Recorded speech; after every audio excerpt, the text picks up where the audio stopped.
17 amotinados van a ser formalizados por la querella que presentó Gendarmería. Estamos hablando de 17 personas que están en prisión preventiva, en la cárcel de alta seguridad, y que mostramos durante las últimas semanas estaban generando destrozos importantes también en las instalaciones. Ahí están algunos de los videos que hemos podido recabar.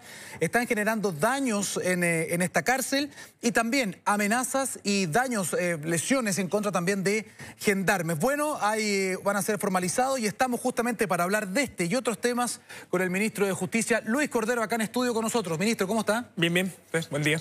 Ministro, gracias por estar acá con nosotros para hablar un poquito de la contingencia y también de lo que le compete, digamos, al Ministerio. Respecto de este caso, esto es bien relevante porque hace ya varias semanas que se está dando este problema. Sí. Algunos decían hay una crisis fuera de control al interior de la cárcel de alta seguridad.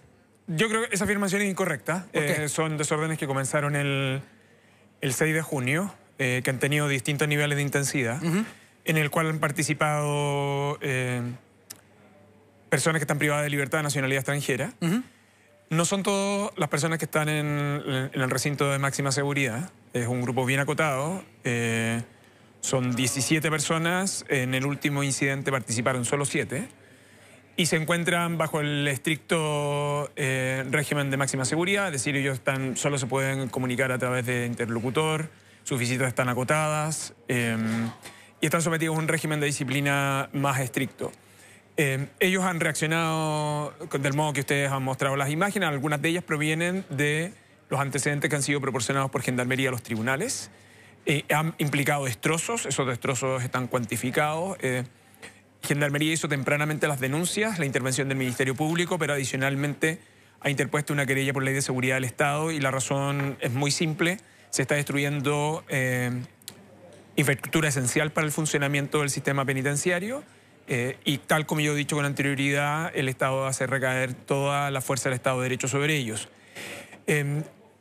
La gestión del establecimiento ha sido la adecuada. Quiero decir que Chile no tiene registro de una situación semejante en el sistema penitenciario chileno por dos particularidades. La primera es que en general las personas privadas de libertad en Chile tienden a cuidar los espacios donde se encuentran privadas de libertad. A cuidar en términos de lo que esto implica, ¿no? Son lugares donde van a estar transitando un tiempo y por lo tanto vandalizar espacios que ellos mismos utilizan va en perjuicio de ellos mismos. Lo segundo, que este grupo de personas, una vez que vandalizó, sus abogados recurrieron de amparo a tribunales sosteniendo que no estaban las condiciones de infraestructura para poder... Obvio que no estaban. Y claro, por cierto, Gendarmería lo que les dijo es nadie puede beneficiarse de su propio dolo, usted destruyó, usted no puede estar alegando que no tiene las condiciones, los jueces han rechazado sus amparos. Gendarmería ahora está en el proceso para reparar un set de celdas con un cierto nivel de revestimiento que tiene particularidades. Esto se va a desarrollar en estos días. Y además de eso comunicó a los tribunales, a los 5 tribunales de los cuales las personas que han estado involucradas en los desórdenes están con sus procedimientos llevándose a cabo, que Gendarmería ha ido agotando progresivamente todas las intervenciones de acuerdo a las reglas generales y que por lo tanto las siguientes van a ser medidas más estrictas. En el último, que fue en el que participaron solo 7, las consecuencias de eso fueron mecanismos de movilidad reducida. Ellos quedaron esposados de pies y manos para reducir su movilidad. Eso le iba a preguntar, y es un buen punto el que usted hace, un doble clic ahí. No hemos visto, esto era inédito cuando se comunicó, ¿no? O sea, que se rompiera a este nivel, que se dañaran las celdas, las duchas, etcétera. Por lo tanto, si esto es inédito, ¿qué procedimiento nuevo puede haber de parte de Gendarmería para tratar de calmar esto? Usted ya me ha dicho uno, que es restringir aún más la movilidad. O sea, no solamente están encerrados, sin acceso a comunicación, sin visitas conyugales, que es parte de lo que están pidiendo, sino que ahora también en algunos casos van a estar esposados. Sí. Además, hay otro tema que es relevante. El recinto de máxima seguridad no solo es un establecimiento, sino que es un régimen. Ellos en el mes de septiembre, las personas que están en máxima seguridad y en los establecimientos, se evalúan sus situaciones para, además de sus condiciones de peligrosidad, las condiciones de investigación, pero también en su comportamiento. Comportamiento indebido, lo que hace que esas personas no van a poder cambiar su régimen al interior del establecimiento penal. ¿Y esta formalización, en qué podría cambiar? Porque algunos dicen, bueno, ellos ya están en la cárcel, claro, están en preventiva, se está investigando, pero dicen, ¿en qué podría cambiar esto? O sea, si ellos ya están cumpliendo de alguna manera, están recluidos. Lo que pasa es que hay un tema que es bien relevante en torno a esto. A ver. Esto es un grupo de personas de nacionalidad extranjera que yo creo que probablemente no comprenden bien el sistema penitenciario chileno. Los desórdenes que han provocado, mire, este es un grupo de personas que además fueron los que obtuvieron beneficios y a los cuales Gendarmería se opuso, el que pudieran recibir visitas de personas que no están enroladas con su situación migratoria regular en Chile, visitas conyugales que también a las cuales Gendarmería se opuso, visitas o comunicaciones telemáticas respecto de los cuales no hay control. A todas esas Gendarmería se opuso y logró triunfo en tribunales.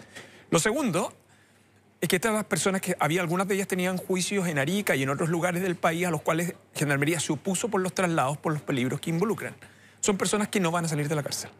Son personas respecto a las cuales Gendarmería ni el Estado de Chile va a aceptar negociación alguna con ellas.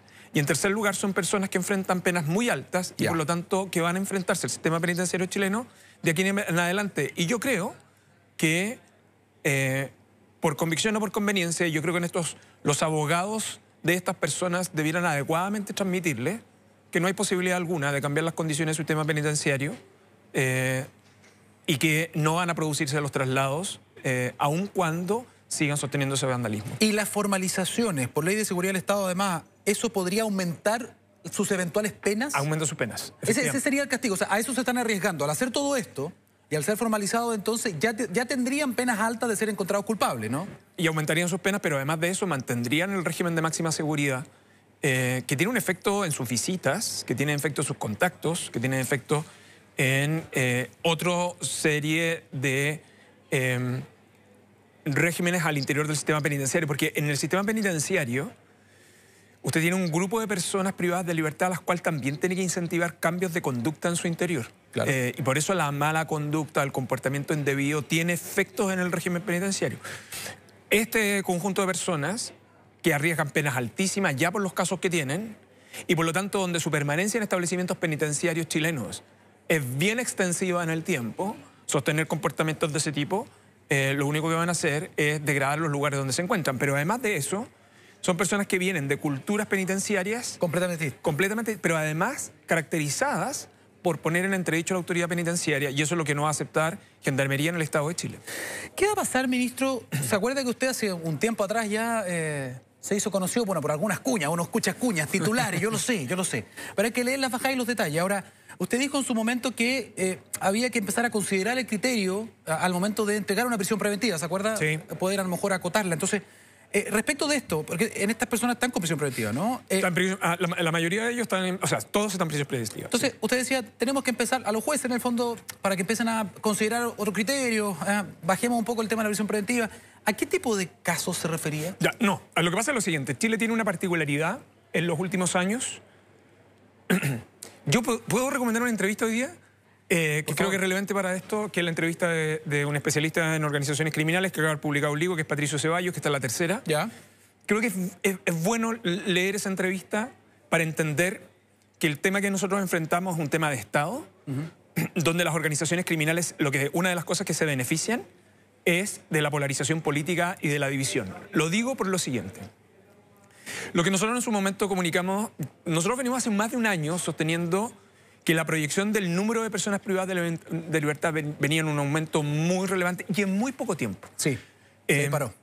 De hecho, el número de personas que nosotros tenemos privadas de libertad hoy día es el más alto que Chile ha tenido. El previo fue el 2010. ¿Cuántos son? Hoy estamos en torno a 56.000 personas privadas de libertad. ¿Y el sistema cuánto está hecho? El sistema estaba diseñado para 42.000 plazas. Perfecto, ok. Ese es más o menos el orden de magnitud. Y eso es un crecimiento en 24 meses. Ese aumento, que es muy sostenido, se ha dado además, ha implicado el aumento de la prisión preventiva. Ahora, ¿por qué esto es un problema? Puede ser, si usted lo quiere mirar con la perspectiva de derechos humanos, ¿por qué? Porque hay personas que están en el sistema penitenciario sin tener condena oportuna. Pero hay otras razones que si usted no quiere mirar ese argumento, hay otro que es muy importante, y es que la cárcel es un espacio limitado que tiene que ser administrado eficientemente. De acuerdo a los datos que nosotros disponemos, más o menos de las personas que están en el sistema, estos son los datos del 2023, en torno al 37% de las personas que estuvieron en prisión preventiva durante el año 2023 fueron sometidas a condenas que no implicaron cumplimiento efectivo de esas condenas. Por lo tanto, La cárcel es un espacio que uno tiene que administrar eficazmente para dos cosas. Uno, para segregar adecuadamente. Ok. Y dos, para hacer posible los temas de reinserción. Y eso no se está logrando. El tema es que cuando usted enfrenta este tipo de organizaciones, lo que usted necesita es tener cárceles que permitan segregación eficaz. Cuando usted tiene sobrepoblación, No puede los segregar. incentivos son que en verdad la segregación se hace más ineficaz y las cárceles comienzan a transformarse en lugares de reclutamiento de este tipo de organizaciones Por eso que hay centenares de bandas operando al interior de las con cárceles. fondos fiscales en el fondo. Claro, está siendo mantenido. Entonces, cuando la observación que ha hecho el Ministerio de Justicia, realicemos un uso racional de la cárcel, es fundamentalmente para que ocupemos la cárcel en aquellos casos en que es necesario, en el caso de la prisión preventiva, especialmente para este tipo de personas, para los que están comprometidos Ya. en este tipo de crímenes, Entonces, porque eso lo que permite es la gestión más eficaz del sistema penitenciario y la segregación, que es muy relevante para el combate a este tipo de organizaciones. hecho el punto y hecha la explicación, ministro, vuelvo a mi pregunta, porque se dio la vuelta. Sí. En el fondo, este llamado a acotar quizás la prisión preventiva que se le hizo en su momento a los jueces. Entonces, para entender, no es en este tipo de casos, No, en ni los absoluto. casos de alta connotación social. ¿Para qué tipo de casos serían entonces? Lo que pasa es que hoy día, por ejemplo, nosotros tenemos una persona que va por receptación, se va en prisión preventiva. Ya. Ya. Sí, también, si la gente que comete delitos son gente que infringen la ley, que han infringido el pacto social. Pero hay una dimensión... ¿Y en el cuello con- blanco? Y en el contexto, lo que pasa es que además, mire lo que pasa, nosotros tenemos la ley de delito económico, ya pronto va a entrar en vigencia, aumentamos las penas. Sí.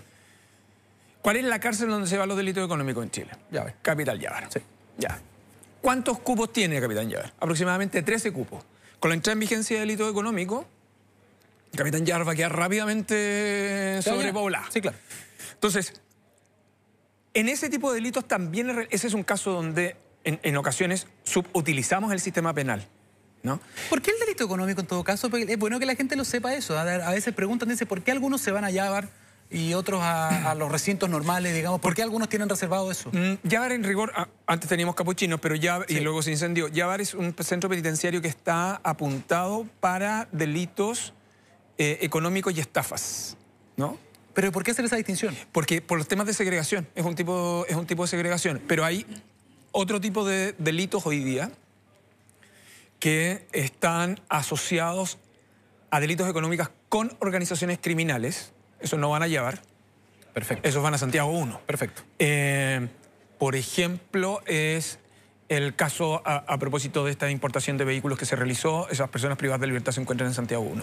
Pero prontamente lo que vamos a tener es un recinto segregado. Ahora, ¿por qué esto es importante? Porque esto no, cuando yo hice ese punto, y que además lo que nosotros pedimos es que se entregaran todos los antecedentes al Ministerio Público y a los jueces, no es para que los jueces no decreten prisión preventiva. ¿Para qué es? Y ni tampoco para que los fiscales no la pidan. Es esencialmente para que todos tengamos claro que la cárcel forma parte del sistema de justicia. Y esto también es un mensaje al Congreso. Cuando el Congreso aumenta penas, cuando disminuye los beneficios, lo que usted hace es que presiona el sistema penitenciario. Si nosotros queremos que la cárcel sea una disuasión eficaz, que sea un mecanismo a su vez que permita a las personas reinserción. Si nosotros queremos aumentar esos delitos, entonces tengamos claro cuál es el impacto que tiene el sistema penitenciario. Y no cometamos el mismo error del resto de América Latina, que ocupa el encarcelamiento masivo y después lamenta fundamentalmente que la cárcel se transforma en un lugar de reclutamiento. El Estado generó ciertas condiciones. El problema es que para eso. tampoco hacemos más cárceles. Lo que hay es lo siguiente. El país inició su proceso de planes de infraestructura durante la administración del presidente Lagos. Y esto es bien relevante porque Chile fue cambiando el tipo de cárceles. No es que en Chile no se hubiesen construido cárceles. Se han construido plazas muy relevantes, pero se fueron retirando plazas. Entonces el país lo que en estricto rigor produjo es que no aumentó significativamente sus plazas. Entre otras cosas, porque el número de personas privadas de libertad por cerca de 8 años más o menos se mantuvo estable. Y ahora yo lo quisiera además dimensionar en otro aspecto. Y yo lo quiero simplificar en una expresión que a mí me lo dijo un directivo de Gendarmería. Me dijo, mire ministro, cuando nosotros cerramos la cárcel de máxima seguridad para la remodelación, porque se invirtió mucho en tecnología, ahí, había un tipo de delincuencia. Cuando nosotros reabrimos máxima seguridad, había otro tipo de delincuencia. De hecho, la cantidad de cámaras que hay permiten hoy día, hay un grupo especial formado en Gendarmería que está compuesto por criminólogos, sociólogos, psicólogos y oficiales penitenciarios, que en el fondo lo que están analizando es el set de información que tenemos para ir ajustando protocolos específicamente para este tipo de población, porque yo creo que nos vamos a enfrentar a ella de un modo más sistemático, y el llamado es, bueno, entonces, todos detrás del combate a este tipo de organizaciones. Este no es un caso donde uno pueda sacar provechos políticos porque eso le hace mal al país. Y lo tercero, que esto es una política sostenida en el tiempo. Porque la única forma en que nosotros podamos tener control adecuado de las organizaciones criminales no es solo haciéndole la vida imposible en la vida económica, el lavado de activos, saber dónde está la ruta del dinero, evitar y ser muy severo en los temas de corrupción, sino que también que la cárcel sea un espacio segregado, eficaz para ese fin. El problema es que no lo está haciendo, y hace mucho rato que no lo está haciendo. Ahora, ministro, usted mismo ha sido amenazado. Usted mismo y otros funcionarios también. Cuéntenos un poco de eso, porque han habido algunos avances en esa investigación, hubo una persona detenida también. Usted recibió, entiendo, una docena de amenazas. Sí, pero eso es un asunto que está entregado al Ministerio Público. Gendarmería fue el que hizo esas denuncias. Yo he sido muy cauteloso en eso. Claro, porque era usted, Gendarmería también. Y el director de Gendarmería, la directora de la cárcel de máxima seguridad. Yo agradezco la investigación del Ministerio Público y en lo demás, yo como autoridad me he mantenido un poco al margen. Yo entiendo, pero también en su rol de autoridad no solamente ha recibido amenazas de esta persona, un chileno, sino que también del Tren de Aragua, que ahí también estamos hablando de una organización criminal. Por lo tanto, también me gustaría saber su reacción frente a eso. Yo soy una autoridad pública que tengo un mandato legal, que tengo una obligación que cumplir, que no tengo ningún inconveniente para ejercer mi función y ser muy claro que con este tipo de organizaciones el Estado de Chile no puede tener ningún espacio de acceso a ninguna petición que no sea el cumplimiento de la ley. ¿Sabe por qué se lo pregunto? Además porque entiendo, corríjame usted, que tiene mejor memoria que yo probablemente, yo no recuerdo que haya habido una amenaza de una organización criminal a un secretario de Estado, y menos un ministro de Justicia en Chile. No recuerdo, quizás lo hubo alguna vez, pero en los últimos 20, 30 años... No lo sé, yo lo único que podría decir es que las autoridades, la propia Gendarmería y sus funcionarios a veces este tipo de expresiones y estas amenazas que llevan a cabo este tipo de personas pueden ser habituales, ¿no?